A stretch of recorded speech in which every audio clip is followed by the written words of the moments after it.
All righty. Good morning, everybody. So I am Peter Perez, Peterperez, and I'm the Director of the Office of Homeland Security and Emergency Management for the City of Killeen. This press conference is really just an opportunity for our media partners to share information and answer some questions that you may have about our preparations here in the City of Killeen for the upcoming winter weather. So whoever has the first question, looks like Mr. Moore. You have your hand raised. Actually, you know what? Can you maybe just give us like a quick overview of some of the things that you guys are doing? Yeah, of course. So I can tell you that for City of Killeen internally, we've been meeting since Monday, kind of just going over different plans and working obviously with our transportation, making sure that we have sanding trucks set up. We've worked with our water division as well to ensure that they have what they need in order to continue operations and try their best to prevent pipes from freezing. Our fire and police departments are both already having an on-call list of extra officers and extra fire staff. They both also work to see which staff live closest, so that if we need extra staff last minute and those staff maybe don't have a four-wheel vehicle to get to work, we can use one of our four-wheel vehicles to go get them and bring them in. We've also been working internally to provide staffing for the warming centers. I know Ms. Janelle Ford sent out that press release earlier today about our warming centers. And then we've also been working with our external partners on that as well. So we've also been really big on probably trying to push public messaging on how individuals can be prepared. You know, we don't want everybody to try and get prepared today for something tomorrow. We were wanting that to start Sunday and Monday. So people have ample time to be ready, whether it's making sure that they have some food in the home, because I know not everybody buys, you know, a week or 2 weeks worth of food at a time, but also knowing different ways that they can possibly keep their home if power does unfortunately go out. So there's different ways that we don't want to happen from last year in the winter storm. We had people who were putting barbecue pits inside the house, and that's very unsafe. So we want to make sure people know safe ways that they can heat their home rather than dangerous ways. I guess then, are there external partnerships that you guys have? Like, are there partnerships with maybe like, you know, Encore? If you know, trees falling on power lines is a pretty common issue to cause power outages. Is there any partnership there where somebody can notify Encore if, hey, we saw this just happen, you know, at this location, and they can take care of that? Yes, the number one way to let Encore know that is by calling their outage number. And I can get that information for you if you'd like. There's also an app if, and everybody in this area is technically an Encore member, because that's who provides the energy to the person you buy it from. And so that Encore maintains the power lines, the infrastructure, and then your retailer actually then buys it from Encore and sells it to you, the individual. So we can get that outage number and have that sent out as well. That's the number one way to do that. When the city gets it reported, if it's not touching a power line, we can normally go take care of it. If it's touching a power line though, our personnel are not trained and don't have the safety equipment to really engage with that high electricity voltage. So our biggest concern then is to make sure people are staying away from the area. And then we also then will notify Encore that it's there.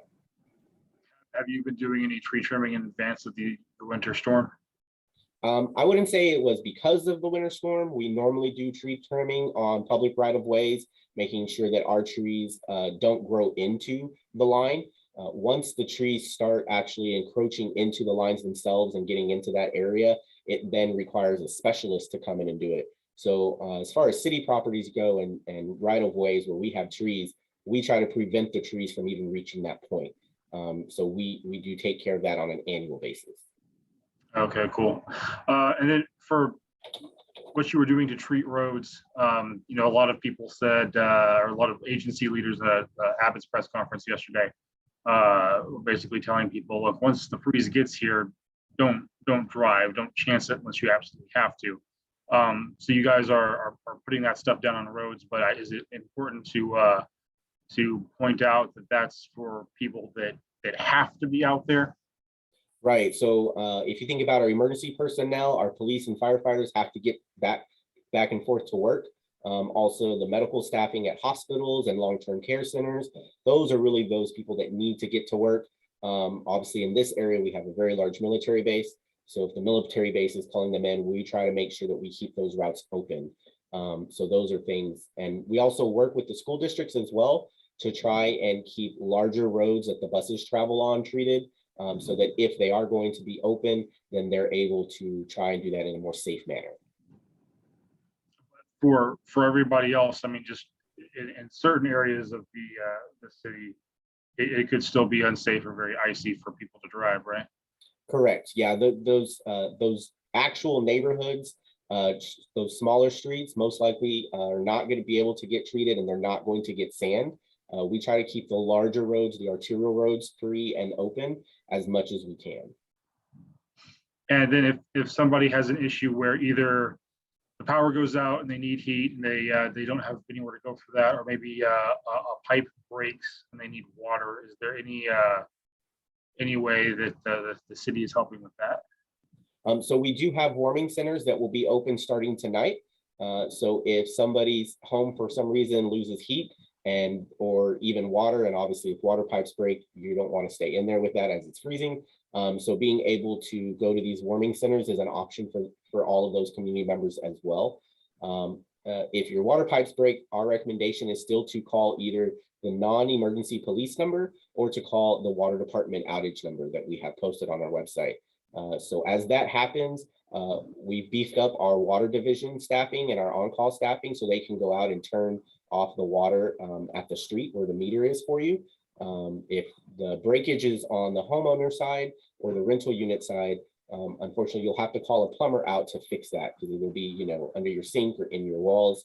And the city, we can't go in and break down your walls and fix that. But if it's on the city side, we will try our best to patch it in real time so that you can continue having water service. If we're unable to do that just due to the inclement of weather, then we'll turn off the water so that it's no longer leaking and spraying and causing more of an ice hazard. If people need bottled water and they're unable to get it, is that something that you guys can help with, or that you're partnering with anybody to provide at this time? So we're always prepared to do that, but at this time, we don't have any of that information because everybody currently still has water. And so as those houses are impacted, we're able to work with those individuals on a case-by-case basis to give them information that might better be suited for their situation. Is that through the police department? That non-emergency police number, those staff members that work that call center are actually able to tap into all the other departments. So the entire city is really working as a team to make sure that we know about everybody's resources and where to properly route people for proper information and the resources they need. Okay, cool. Are there any other recommendations for, just how people can stay safe? Anything that people need to do last minute today to get ready for this winter storm? Yeah, just a couple of things. Obviously, the first one is don't forget about any pets that you might have outside. I know our furry friends look like they have their own little winter coat, but these temperatures that are coming, especially the wind chill temperatures, they're going to be in the single digits, is going to be very cold.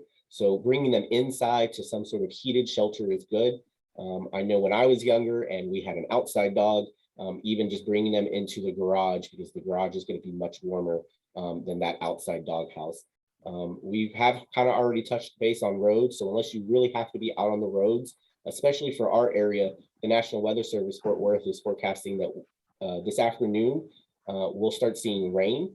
And then probably around 11 p.m. to 1 a.m. tonight is when we'll start seeing that transition into more sleet and ice mixture. So that's when everything will actually start freezing, is around that time frame. In the morning tomorrow is what they're expecting for us to continue to be getting that sleet and ice mixture.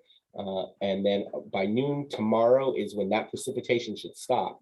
However, just because it stopped raining or sleeting, the temperatures are going to be so cold that it's still going to be refreezing every night.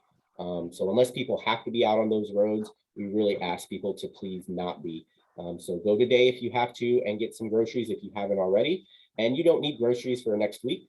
The one thing the National Weather Service has pointed out about the difference between this storm and last year's storm is last year's storm sat here for about a week and did precipitation, snow, and ice, as well as the freezing temperatures.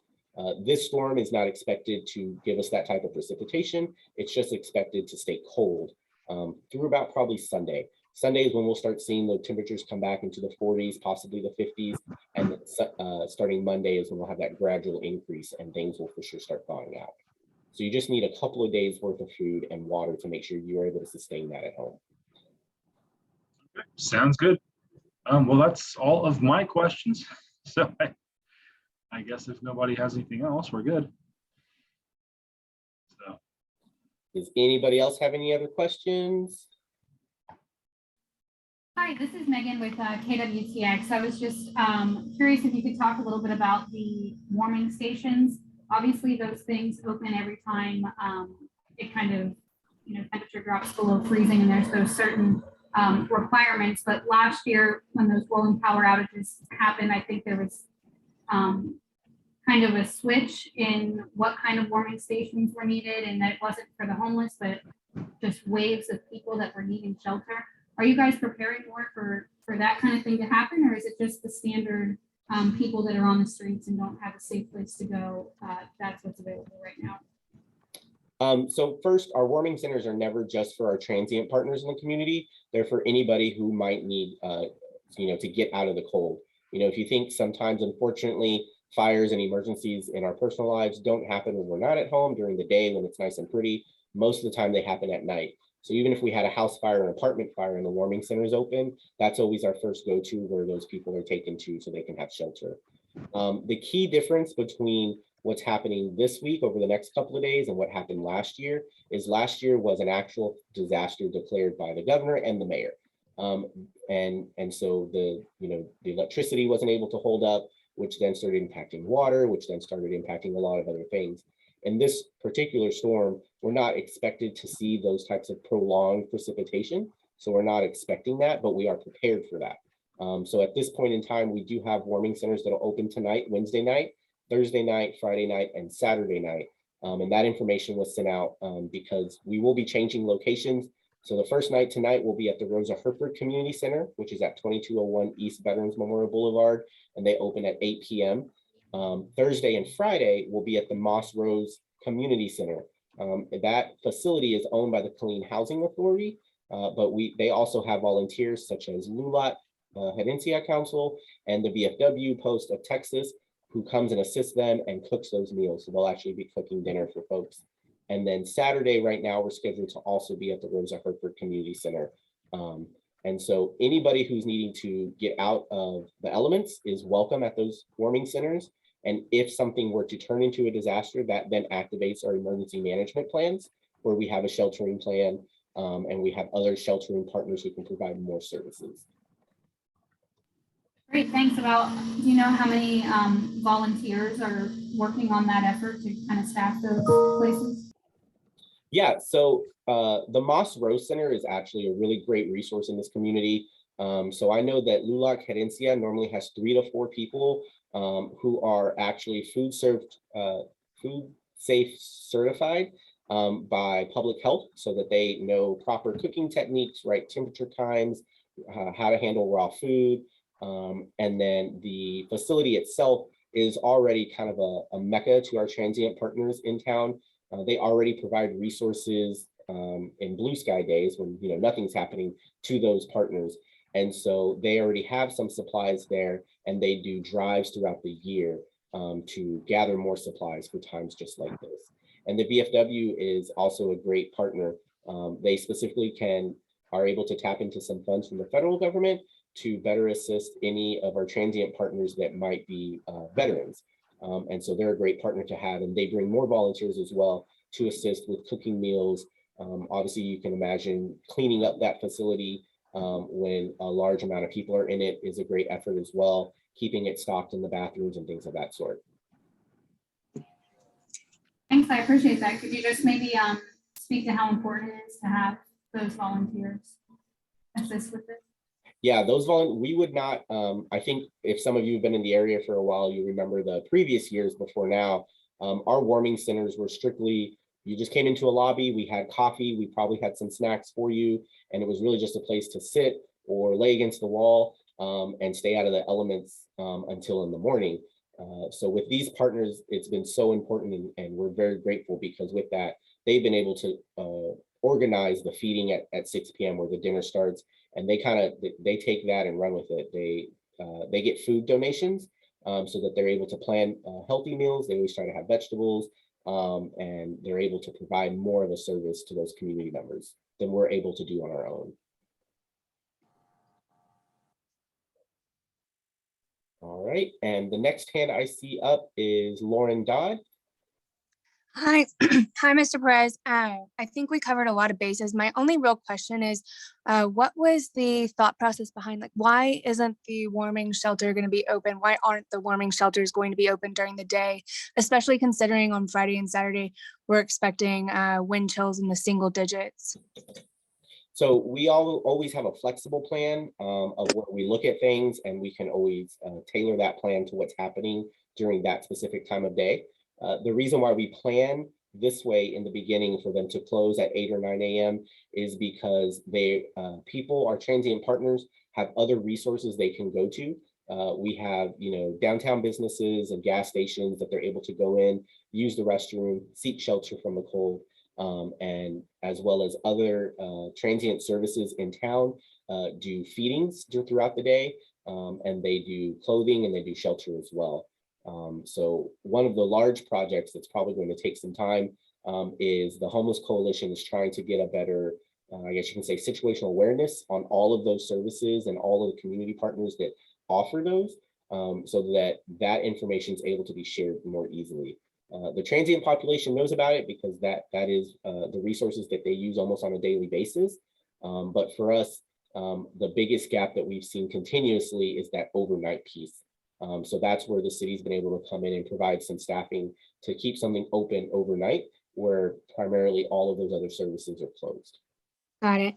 And then also one more question. If there are roads or overpasses or streets that somehow are so iced over that sanding and whatnot doesn't work, will the city provide us with a list of road closures and whatnot in real time?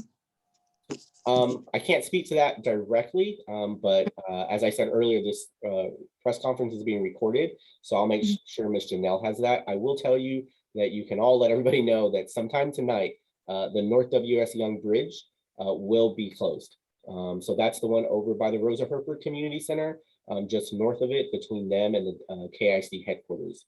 So that bridge will be closing sometime tonight. And is expected to stay closed at least through Thursday midday. Our transportation staff will reevaluate the road conditions on there the next day and see if it's able to be opened or not. So that one's kind of an easy one because that's our main elevated bridge that we have. The interstate technically is not owned by us, that's managed by TxDOT. All of our other bridges and streets are managed by transportation, and they do go out and they look for slick spots. They look for if the sand can help, or if they see that maybe the sand's not going to solve the problem and it's just going to stay icy. So something that is done is if people see that there are slick streets, that's again, unless they need some sort of direct medical emergency or assistance for something right at that time, we're asking people don't overload 911.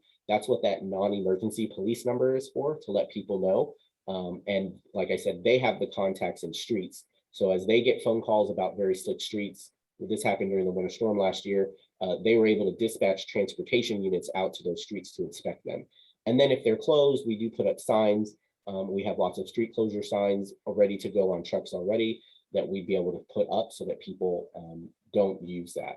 That would be my other request to the public is if you come across one of those street closure signs, please don't move it yourself or navigate around it. We have put that there for a reason. It's for the public safety. Whereas if you go around that, it's almost like if you're at the zoo and you decide to go behind the cages, you're kind of putting yourself at risk. And so please stay outside of those areas once they're closed. Okay, that's it for me. Thank you so much, Mr. Perez. Thank you, ma'am. All right, any other questions? I don't see any more hands raised. All right, well, not seeing any more. Thank you, everybody, for joining us. And if you have any other questions, please just make sure to reach out to our communications team again, and they'll be more than happy to get those answered for you. All right, awesome. Thanks a lot, Peter. Thank you all.